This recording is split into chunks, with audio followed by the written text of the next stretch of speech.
I welcome all of you for today's session of self-inquiry. Who am I? Today, we are going to take up a topic called spectrum of consciousness. So let us understand what is the spectrum of consciousness.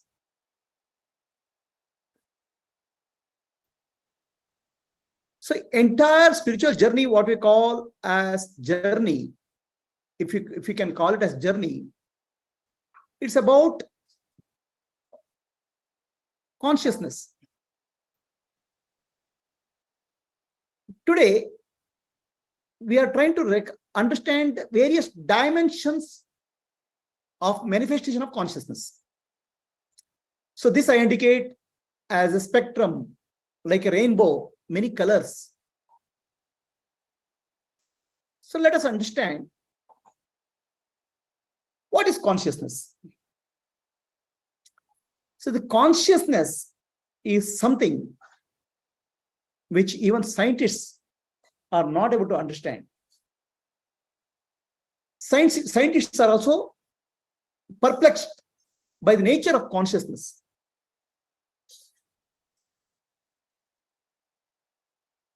This consciousness is called a hard problem of science, because scientists cannot find out the reality of consciousness. Science, by definition, is objective in nature, inquiring into objective reality. The consciousness is a purely subjective reality. How consciousness can be understood? It's a problem scientists are not able to crack. That's why consciousness is called hard problem of consciousness. But our rishis, Vedantins, and yogis have worked on consciousness. The consciousness is considered as a fundamental reality of nature. While scientists are searching for reality of nature and real essential nature of reality, which is consciousness, eludes scientists because they are looking for objective reality. Consciousness is purely subjective. What is consciousness? What do we call as consciousness? In any of our experience, there is a subject and an object. I am there, I see a tree, I see a flower. There's a seer and see. And there's an experience in me. The experience of an objective phenomena happens in this body-mind complex. And we know the object and the subject called body and mind complex is more made up of material, matter, made up of chemicals, various atoms and molecules. How can we have a subject experience in this material world where matter is there and consciousness defies our experience, defies the material world? The inner experience we cannot explain. How matter became conscious? What is consciousness?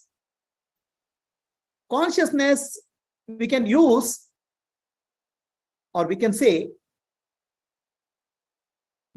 knowing principle, being aware of something, being aware of an object. Awareness is the essential nature of consciousness. Knowing principle is essential nature of consciousness. And all of us know what is consciousness. We can't define it. Scientists are not able to find out what is consciousness, but all of us, day to day, in and out, day out, experience consciousness. Our awareness, our knowingness is consciousness. So consciousness is as opposed to against inertness. For example, I know this fruit, but fruit cannot know me. Fruit is inert, jada. I am conscious, that's why I can know the fruit. So the knowing principle is consciousness. And how do you know, what do you call that consciousness as? The consciousness, we call it as I principle. Whenever you are using the word I am going, I am coming, the I is referring to consciousness, the subject, pure subject. All the time we are referring to consciousness. Without referring to consciousness, we cannot speak anything. Whenever you speak of I, the real I is consciousness. What is the real I? Nanu, nanembudu, nanalla, ideha, manabuddhi, nanalla, sachidanandatma, shivanannane, shivoham, shivoham, shivoham. The body, mind, and intellect. All these is inert, jada, insentient. I am pure consciousness, eliminating this body, mind, and intellect. The knowing principle. So whenever you use the word I, the real I is consciousness. The body, mind, intellect is just an instrument. So how do you define consciousness? The consciousness is manifest in all the forms of perception. Seeing, hearing, touching, smelling, all sensations, all perceptions, consciousness is manifest. The knowing principle is there. In all the forms of knowing, the consciousness is there. So the consciousness, there is a subject consciousness, what you call as me, and there is an object consciousness called a tree, a plant, or flower. The subject consciousness and object consciousness. But the real consciousness is beyond subject and object consciousness. Real consciousness is pure consciousness or awareness, which eliminates the subject and object. So I would call it as witness consciousness, which witnesses subject and object.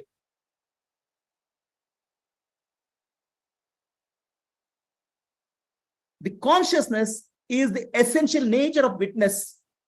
So even if the witness is not witnessing anything, the consciousness is the reality. The nature of consciousness, awareness, knowing principle.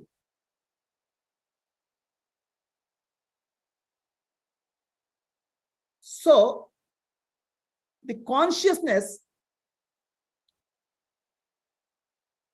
whenever we perceive something, whenever we know something, the consciousness gets qualified. So for example, if I look at a flower, it's called flower consciousness. A tree is tree consciousness. The tree becomes a qualifier for consciousness, a conditioning for consciousness. A pot becomes pot consciousness. A body becomes body consciousness. Mind becomes mind consciousness. So everything, all objects qualify the consciousness. But consciousness can be there without qualification. Pure consciousness, awareness can be there independent of all qualification. Unqualified, it can be there.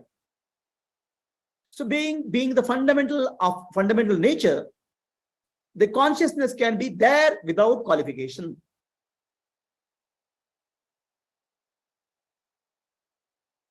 Consciousness also can be defined in terms of knowledge. Any knowing, okay, everything in the world, we look at an object, perceive it, then finally I know. The knowledge is there. So consciousness also defined in terms of knowledge. When I see an object, what am I really seeing? I am seeing the name and form. Name and form is knowledge. But name and form is not the object. The real object is the existence, Sat aspect of the object. Sat. For example, I say a pot. Pot is, the flower is, the isness is the real object. That's called Sat.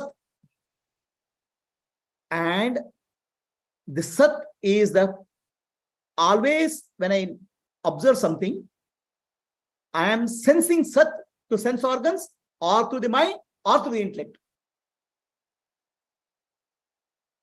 And what I sense I call as knowledge. What is Sat? Sat is nothing but consciousness only, which is Chit, my inner reality. So that way, the consciousness also is called knowledge of name and form, or in reality, knowledge which is unconditioned. Jnana Swarupa is called consciousness.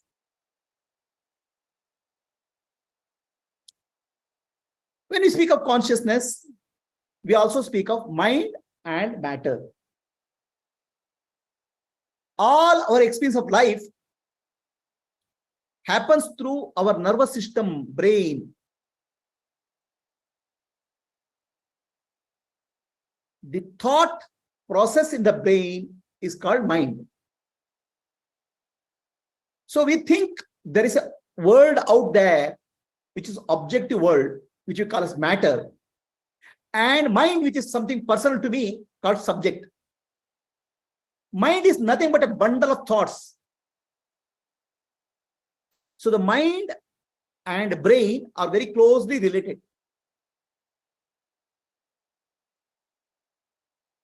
The mind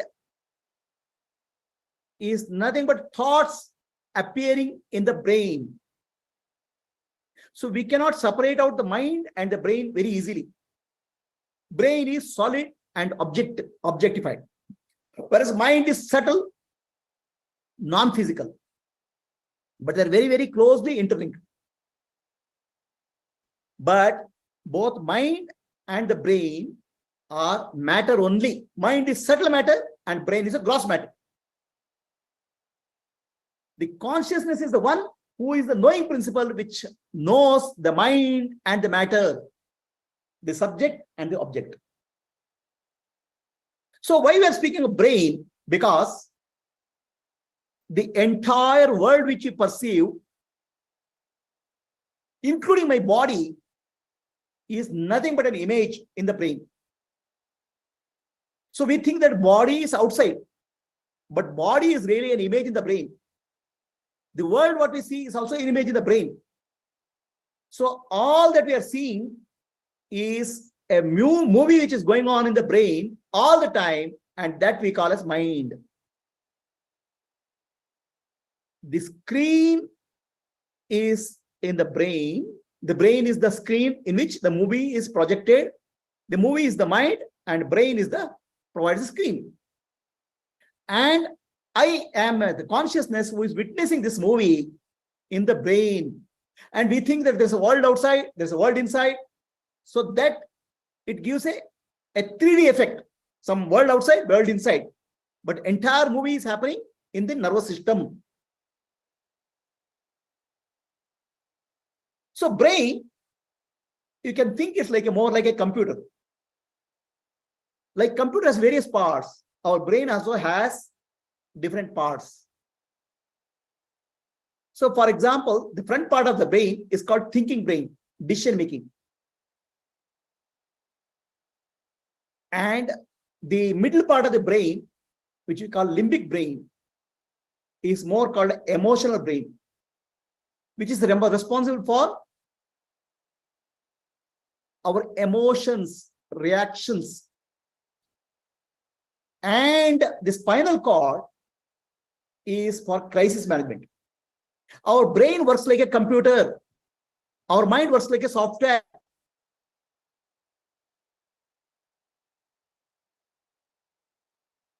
So let us understand the relationship between the consciousness and the mind.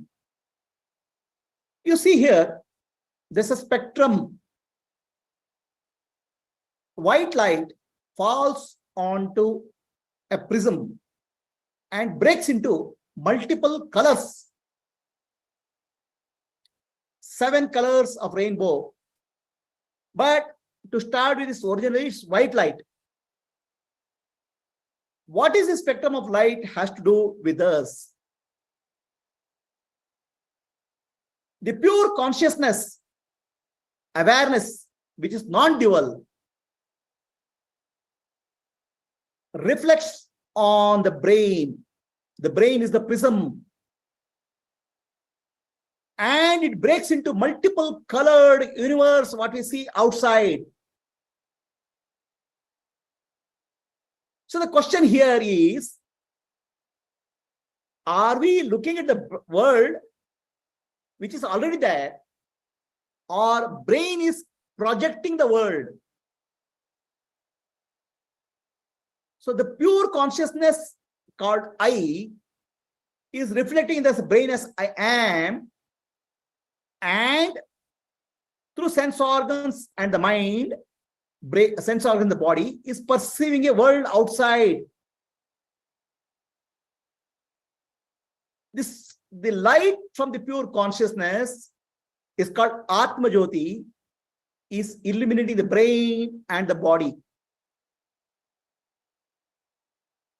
And we are able to see a colorful world. Can you see this similarity between the light passing through a spectrum, breaking into multiple colors, and the light of Atma Jyoti passing through our brain and creating a world of appearance. So whenever we speak of I am going, I am coming, the I is referring to pure consciousness, non-dual awareness, I. Am is representing existence, the reflected consciousness. So in reality, we have to ask the question, is there a world outside there?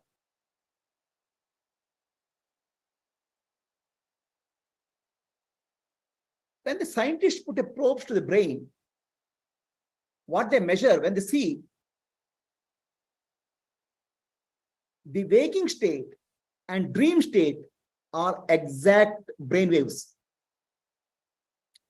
There's no difference between the brain waves of a waking person and a dreaming person, dream state.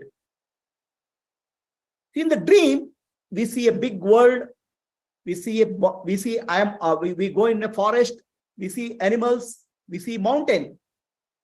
After waking, we realize all that was happening in my mind, which is brain. The world was not outside. But when you probe the brain, waking states or dream states are alike, which means right now what we are experiencing is a waking dream. The world which you are seeing outside, the birds, the plants, the trees, and including my body, is appearing as an image in the brain, which is appearing in the mind which is subtle. We have never seen anything outside. Very surprising, but that's the reality. The brain is enclosed in the skull. It's a black box. Brain has no connection with the outer world. The only connection brain has with the outer world is sense organs in the form of energy which is coming from sense organs to the brain. It's wires which is coming from sense organs to the brain is the only connection. And what is sense organs doing? Sense organs are receiving energy from the world and transmitting to the brain, energy to the brain.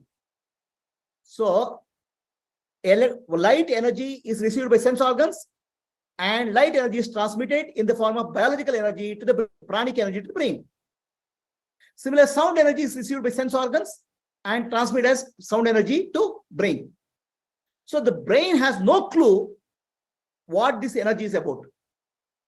Brain has to construct an image of the world inside, because brain has not seen the world. So the constructed image of the world using energy pattern is done by the brain within our nervous system. So that is what we see. Always we see the world inside, but we think the world is outside.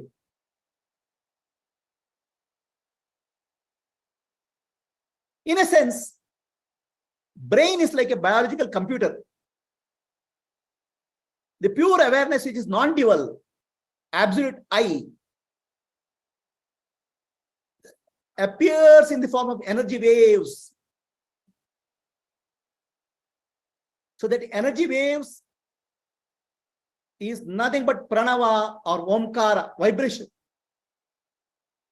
That vibration manifests in many ways. Our body is nothing but energy wave. Our brain is nothing but energy wave. The entire world is nothing but energy wave. This is called Shakti. So our brain is an energy wave. It is interpreting the energy wave all around in the form of the world. In a sense, brain is a computer, what we call as quantum computer.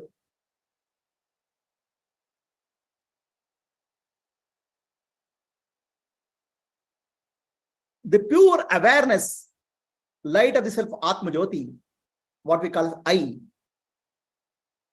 appears in the form of reflected consciousness I am, what we call as God self, Ishvara, Brahmatma. So that manifests as light, love, and energy in our body. Remember, the body is also energy, the brain is also energy. Entire appearance is energy only. The world is also energy.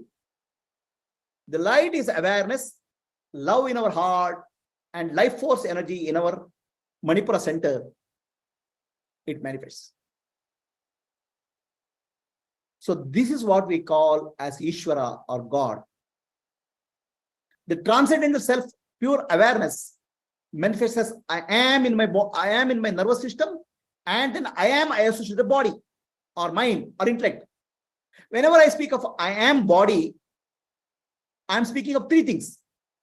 I is pure consciousness, referring to pure consciousness. Am is represented to Ishvara. I am is represented to Ishvara, manifested, reflected consciousness, and I am body refers to Jiva. So three entities we are speaking in one word, one sentence. So who am I? Am I the body? Am I the reflected consciousness I am? Or I am the pure consciousness I? We have to ask this question. This is what we call as self-inquiry. Who is real I? Who am I? So who am I is a fundamental question. So the who am I has different answers. If I say I am the body, so then the world is outside me. Mind is inside me. And I am, the God is inside me. The consciousness is inside me.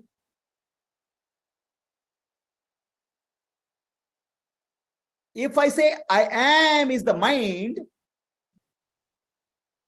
so then the body is inside the mind and world is inside the mind. It's the other way. What happens in your dream? In your dream, the body and the world appears in the mind. So the world and body is in the mind.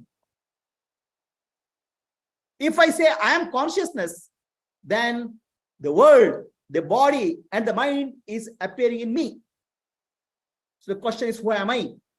Who am I really? So that's where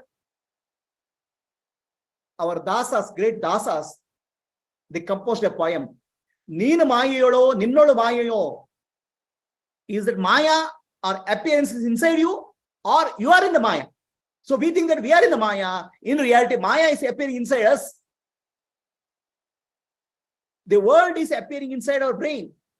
and the brain and the world is appearing in our mind. And mind and brain and the world is appearing in consciousness. So where are we? Who are you? Where am I? Am I the body? Am I the mind? Am I the consciousness? So the answer for this question will determine where is the world. So always we think that I am the body and the world is outside. In reality, the world, the body, and the brain, and the mind, and the energy is in consciousness, the real I. That's real I am. So let us do a journey into consciousness. Most of the people start their journey at the level 1. It's victim consciousness. We call it samsari. I am suffering in life. The world is very complex. Okay. I am the tamasic and rajasic nature. So I feel I am driven by circumstances in the world. I am a body and I am subjected to all the pressure and pain in the world. It is called victim consciousness. So if you listen to speak to the person, you can hear, I'm suffering in life, so bad, the world, so many problems are there. Why the hell I am born? Okay, my whole life has been suffering. I don't know, I've tried this, I've not become successful. This is a victim consciousness. Some people move from victim consciousness, the tamasic and rajasic nature, move into victor consciousness. Victor means I'm successful. Okay, I want to become successful. I want to control. So first person, victim consciousness, life happens to me. I don't have control. What happens to me? Victor consciousness is life happens by me. I can achieve anything. I want to achieve something. I can conquer the world. So it's ego-driven life. Victim consciousness and victor consciousness, both are ego-driven life. Where ego is, I'm the body, I'm the mind, I'm the intellect. Then we come to the level called 3, servant consciousness. So here, servant consciousness, we understand life happens through me, through the body, mind, intellect. It is not life happens to me or life happens by me, life happens through me. How life happens through me? My brain is functioning. My breath is, the lungs are operating and I'm breathing. Okay. So my body is functioning. My brain produces thoughts. I'm not thinking. Thinking is happening through the brain. The heart is beating. So entire body mind complex is functioning and life happens through me, not life happens by me. Or life happens to me. Both are wrong. Both are not there. So now from ego, you have moved into surrendered life. Your life surrendered. A higher power, it is called consciousness, is functioning and making everything in function in my body. I am not the doer. The doing is happening through me. I am not the thinker. Thinking is happening through me.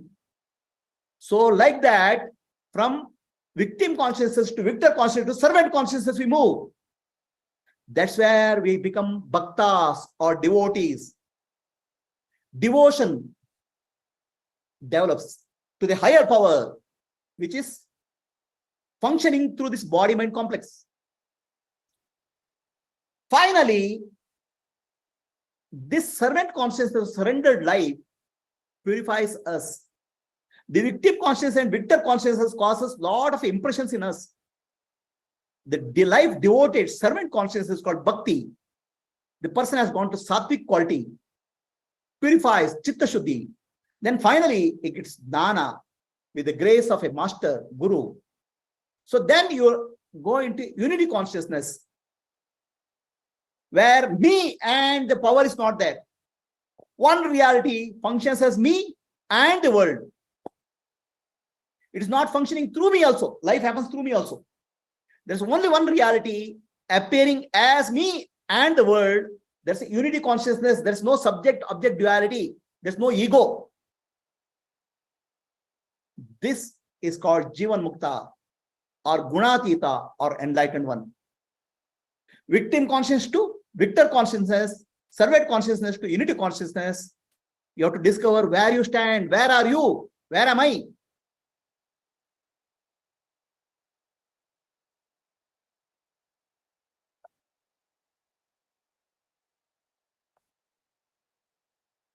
So let us look at our mind. Our mind, what we call as our conscious mind, is only small percent, 10%. 90% of the mind is unconscious.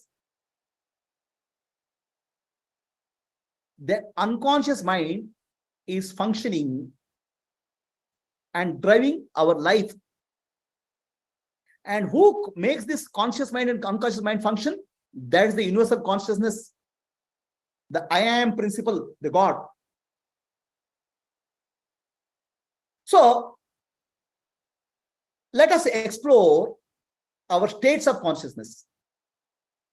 We have 4 states of consciousness, what we call as waking, dreaming, sleeping, and pure consciousness or real I. Pure consciousness, real I, is called Turiya. So waking state, we wake up, the body and the world appears. In the dreaming state, the world disappears and we have a dream world and dream body. In sleeping state, the mind and the world, body, everything disappears. So what is the difference? The waker consciousness is seeing the world, thinks that world is separate from him, without knowing that the waker body and waker world is appearing in the mind. It's not the mind is inside the body, it is the mind, body and the world is appearing in the mind in the waking state. In the dream state, the body and the world is appearing in the mind. In deep sleep state, the mind is silent. The world is not outside there, the world is appearance in the mind, which is nothing but your brain, and brain is appearance in the mind. So what is the difference? In pure consciousness, in the waking state, self-awareness is there. I am aware. The conscious, I am conscious and aware. But thoughts are there. What thoughts? Thoughts of the world, thoughts of the subject, and thoughts of the object are there. In the dreaming state, self-awareness is low. Things seem to be moving. I don't seem to have control. Thoughts are there, but self-awareness is reduced. In deep sleep state, there is no self-awareness and no thoughts. But in the Turiya or Samadhi, which is the 4th state, what you speak of, pure consciousness, there is awareness, self-awareness, fully aware. You are waking, you are awake. But there are no thoughts like sleep. This is called Jagrata Sushupti. This is called Turiya. This state is called key to enlightenment, what we call as Turiya or pure consciousness.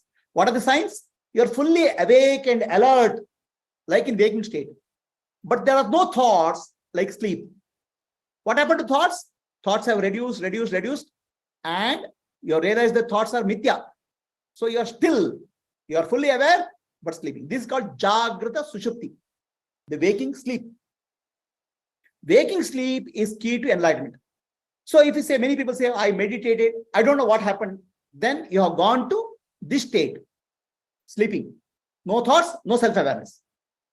Self-awareness is there, but it's called Brahma Satya Jagat Mithya. Brahman means Atma, self is Brahman, that awareness is there. Brahman is nothing but awareness. And world is Mithya, that relation is there. So that state is called Jagrata Sushupti or waking sleep.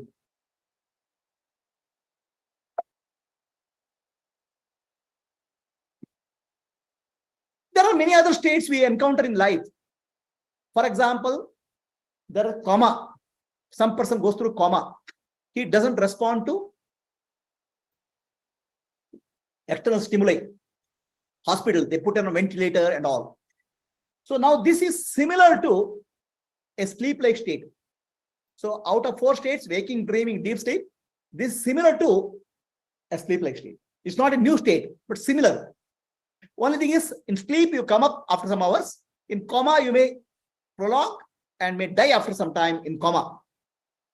So the death is another state. Death is also like sleep. Death is not another state. Coma is not another state. Death and coma are similar. They're similar to sleep. Sleep is shorter, coma is longer, death is longer. Then there are some other states. People say, I did astral travel, I had out-of-body experience, I jumped out of my body, or I had some intuition. So these are all similar to what called dream-like state.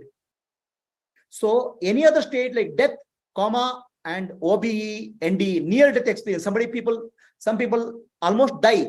At the time of death, they see a lot of vision. They may see gods, angels. So these are all coming under a dream-like state. So then there are people who take drugs, variety of drugs.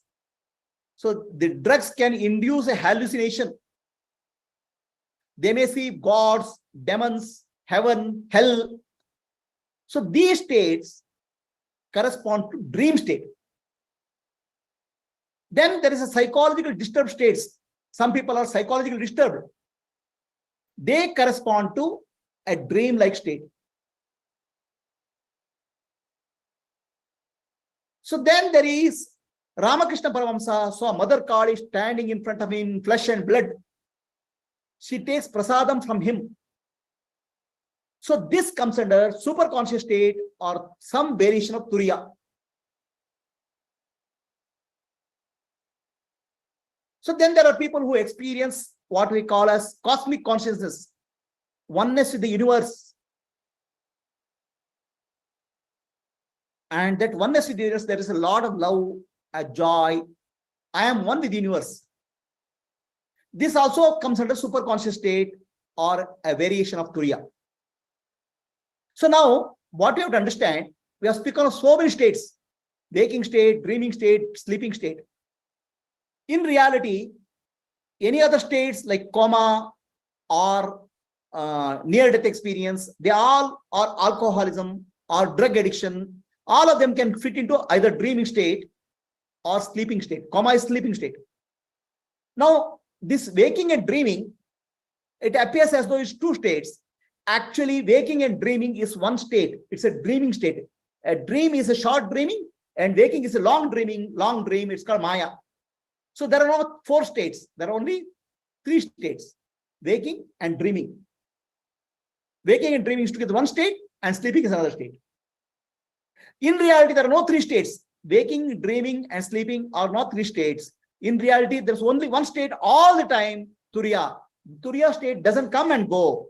Waking state, dream state, deep sleep state appear and disappear. Turiya is the only real state. And that Turiya is a real I. My nature is Turiya. So even the superconscious visions and cosmic consciousness, they're all temporary states.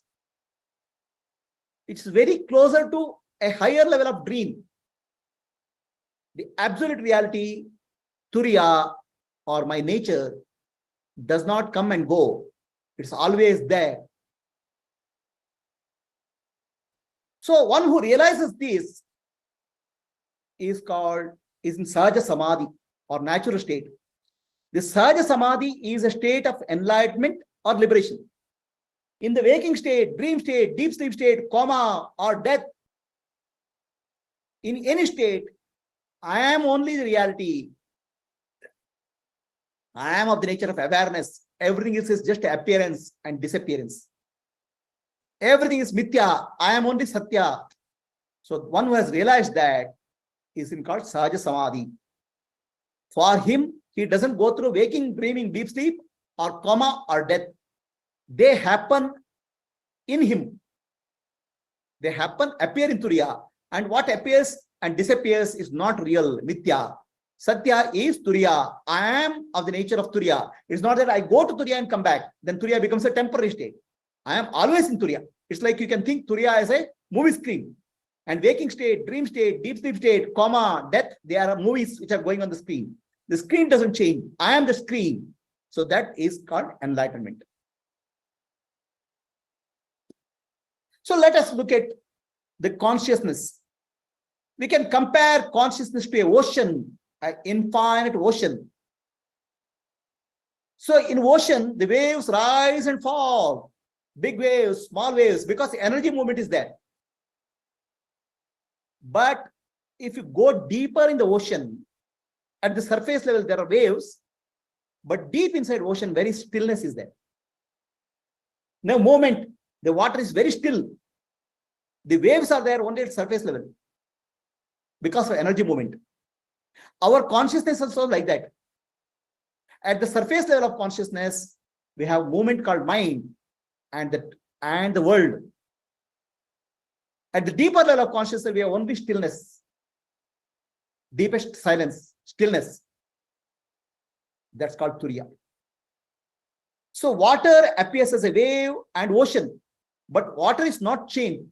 Water doesn't undergo any change, only appearance has changed. Similarly, the pure consciousness appears as reflected consciousness. I am, it appears as a body and it appears as the world. But nothing happens to the pure consciousness, stillness. That's my real nature, Turiya.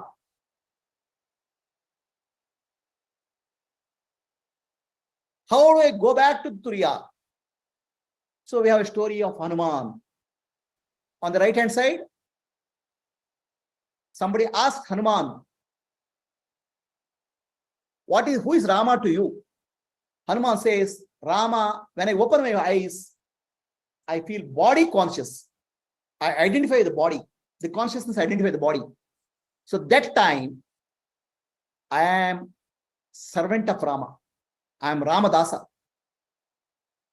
I work for Rama. I work for establishment of Dharma. So the first, when you are body conscious, we have to live our life for Dharma. This is called servant consciousness. Dasoham. I am the servant of the Lord. I am the instrument of Lord. I work for Dharma. This should be this is our way. So then Hanuman says, I sit for meditation. Then I feel Rama is related to me. Rama is my bandhu. I'm no longer a servant. At the body consciousness level, I am servant. At the mind consciousness level, I am relative of Rama. Dharma is my nature. So now I am closely related to Rama. From Dasoham, I have gone to Soham. Soham is a meditation. Soham is not Jnana. You have to meditate the oneness with Rama. Hanuman meditates, I am one with Rama in terms of mind. Then, if I go and enter into deep samadhi, then I am one with Rama. There's no longer I and Rama. Rama alone is there. So for that, from Soham, I have to ask Koham, who am I? Then I realize, Naham, I am not there. Ego is not real. So Dasoham to Soham to Koham to Naham, I am not there. Rama alone is there. That Rama is called Atma. Atma Rama, Ananda Ramana, Achyuta Keshava Harinarayana. That myself is Rama. And nature of Rama is bliss. Rama means bliss. So that realization has to happen. And that realization has to be stable. And that is called Sahaja Samadhi. From dharmic life to Upasana Soham and to Koham, who am I? Self-inquiry, to Naham, I am not there. Rama alone is there. Atma Rama alone is there, is the spiritual journey. So how do you do that? You can see here, our conscious mind has waves, thoughts. The object and subject are there. And look how the thoughts are coming, bubbling. They're bubbling from the deepest level of consciousness. A small dot will become dot, dot, dot, dot, and bigger and bigger dot. From the deepest level of consciousness, which is called pure awareness, thoughts bubble. At the starting point, thoughts are microscopic and they become magnified and becomes gross, come to conscious mind. So now our attention is in the conscious mind, thoughts and the world, which is gross level. Our attention has to shift to the source of thoughts, which is pure awareness. Where the thoughts are coming from. So attention has to shift to the source of thoughts. That's what Ramana Maharshi says. Find out where the thoughts are coming from. What is the source of thoughts? Your source of thought is pure awareness. Attention has to go back to pure awareness. Right now, our attention is stuck in the conscious mind, object and the subject. So that is called meditation. Going back to the source of thoughts, pure awareness. Fully conscious. You should be fully conscious, fully aware, but source of thoughts is silence, stillness. So this, in Vedantic language, a person goes through 7 stages for realization. I'm giving different pictures, different models for you to appreciate. In Vedantic model, a person starts at the level 1. He wants to discover himself, Shubhecha. I want to realize myself. Then he goes into Vicharana, self-inquiry. Who am I? He finds a master, guru, and under the guidance of master, he does Shravana, Manana, Nidhyasa, and starts self-inquiry. Who am I? Then he goes to Tanumanasi stage. The mind becomes very subtle. And that subtle mind only is able to discriminate, has a Viveka and Vairagya, discrimination and dispassion. That subtle mind is used for discrimination, dispassion, Viveka and Vairagya. And at the stage 4, he becomes Sattvapati. He recognizes the inner self as consciousness. This I call as Atma Darshana. So I am the pure consciousness. First he starts with I am the Sakshi, I am the witness. Then he realizes Sakshi is Brahman. So now, when he comes back into the world, it is in Samadhi. So such a person is called Brahmavid. Brahmavid becomes Jivan Mukta. No one of Brahman. From stage number 4, 5, 6, 7, all are Brahmavids. All are Jivan Muktas. But their interaction with the world changes because the perception of the world is depending on a nervous system and subtle impressions which may be there in the mind. Depending on the nervous system becomes more and more calm, and reactions in the vasanas and samskaras in the mind starts going down. So from Sattvapati becomes Asamasakti. So he is not interested in getting happiness from any of the objects of the world because he is blissful by himself. It's not that he is running away from the world. He is blissful. Because of that, he doesn't expect happiness from anything in the world. That's called Asamasakti, disinterest. It's called Brahmavid Varishta. So then the stillness becomes more and more. He feels in all his actions. Then he becomes Padartha Abhavani. So Padartha Abhavani means he feels all objects are not real, Mithya. With his eyes open, he starts experiencing Brahman in the outer world. Closes his eyes, Brahman. And opens his eyes, Brahman alone is there. So it's not that something has happened to his eyes. It's his understanding has changed deeply. For example, somebody sees a rope, a snake in the rope. So then, once he looks at it, he recognizes the rope. But after that time, sometime the light is dim, even the snake appears, he knows it's a rope. Like that, with eyes open, whatever he senses as Brahman. It's called Brahma with Varenya. It's called Padartha Bhavani. Padartha means objects. Finally, it goes Turiya. So there is now inner reality and outer reality is one. That's the transcendental reality. Now he is fully established. Such a person is called Brahmavid Varishta. These are the 7 stages or 7th Jnana Bhumika a person goes through. 7 stages of consciousness. So Maharshi Mahesh Yogi who gives the same thing in a different perspective. It's called transcendental meditation. He calls that deep sleep, dream, and wake up. These are three ordinary states of consciousness. Transcendence consciousness called samadhi is being sakshi, not reacting to thoughts, being purely alert, not reacting to anything. So gradually it grows into cosmic consciousness. The witness state comes into waking state. When you observe the world also, the waking world, the witness starts getting into his day-to-day functioning. Then gradually it goes into God consciousness, where he starts experiencing the reality of the waking world as subtle vibrations, subtle sound, subtle touch, that we call as God consciousness. Finally, there's unity consciousness. There is the subject-object duality is gone. There's one reality. The great sage Aurobindo speaks of this consciousness in a different way. So there's a psychologist called Freud. He explores the depth of the consciousness, whereas Aurobindo explores the height of consciousness. Freud goes into depth of human mind, whereas Aurobindo goes into the height of human mind, where consciousness awareness can grow. So Freud says we have a subconscious mind.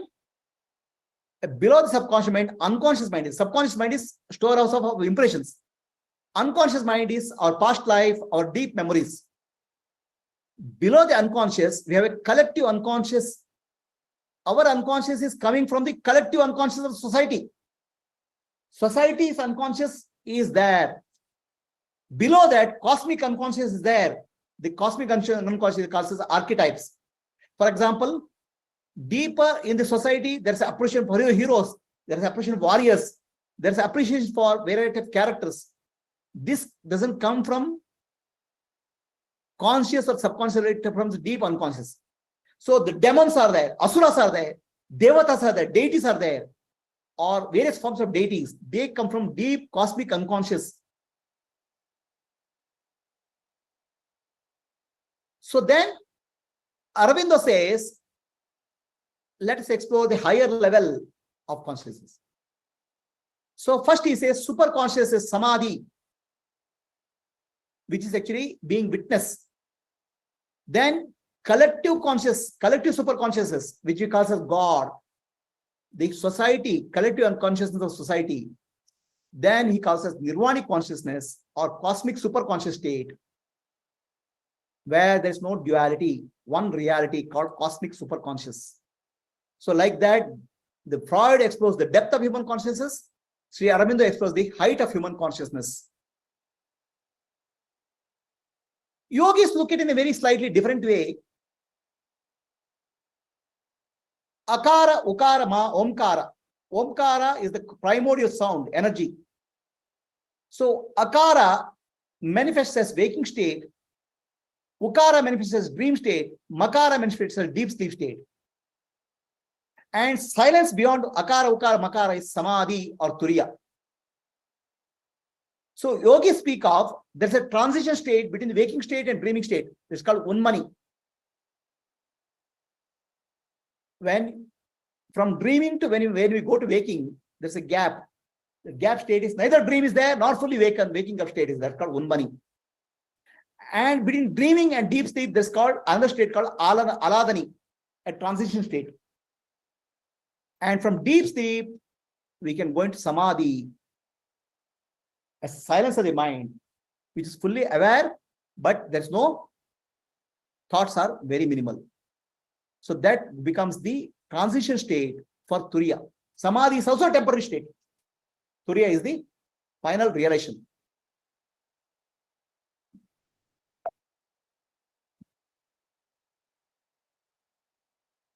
So we have explored various states of consciousness. This is the canvas, spectrum of consciousness. So we get confused when we read spiritual literature. Oh, this person saw cosmic consciousness, this person saw God, this happened, this wonderful experience happened. Do not get dragged. Do not get worried about them. The reality is only one reality, the real I. When you speak of I am coming, I am going, the coming and going is the spiritual body. When I'm saying I am happy or I am unhappy, it's the mind. Okay? Just focus on I am, which is actually Ishvara, God consciousness. And find out who is that I is Parabrahma. All other states are temporary. They come and go. We should not chase them. We should not hold on to them. We should really inquire, who am I? And go back to the reality, real I, which is non-dual, absolute reality. One person comes to Sri Ramana Maharshi. His name is Papaji. Because of his Purvajanam Samskara, he is able to see Krishna, Sri Krishna, in flesh and blood. Now, he plays with Sri Krishna when he is a child. Just like we play with human beings, he used to play with Krishna. He is very proud of that. I am playing with Krishna. So he tells Ramana Maharshi. The Ramana Maharshi asks him, is your Krishna there in your dream or deep sleep? He says, no. Then find out the reality, find out who you are. He tells Papaji. Papaji gets very angry. Seeing Krishna in flesh and blood is very great achievement. How come Ramana Maharshi is not respecting? After that, he starts inquiring, who am I? And realizes the I is the only reality. Everything is appearance. Now, Ramana Maharshi seeing, Papaji seeing Sri Krishna, and Ramakrishna Paramahamsa seeing Mother Kali, they are visions. They are divine visions. They come from superconscious state.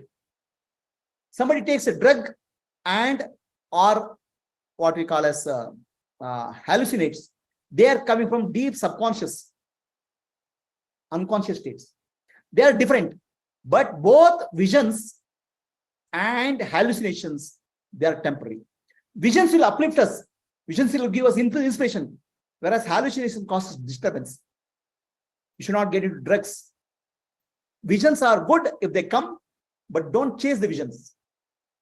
Chase, find out who am I, real I. I am pure consciousness, Pradnanam. I am infinite God, God self, Brahmatman. I am the light of self, Atma Jyoti.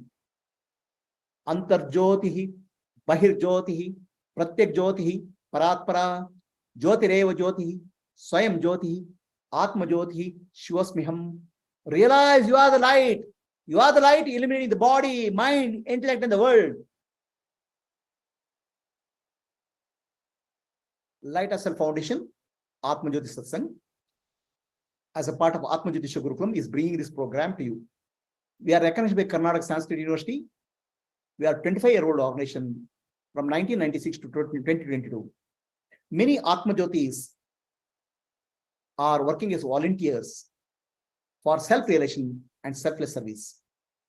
They are spreading light of love, light of wisdom, light of peace, selflessly. Atmano Mokshartham, Jagat Hitayacha.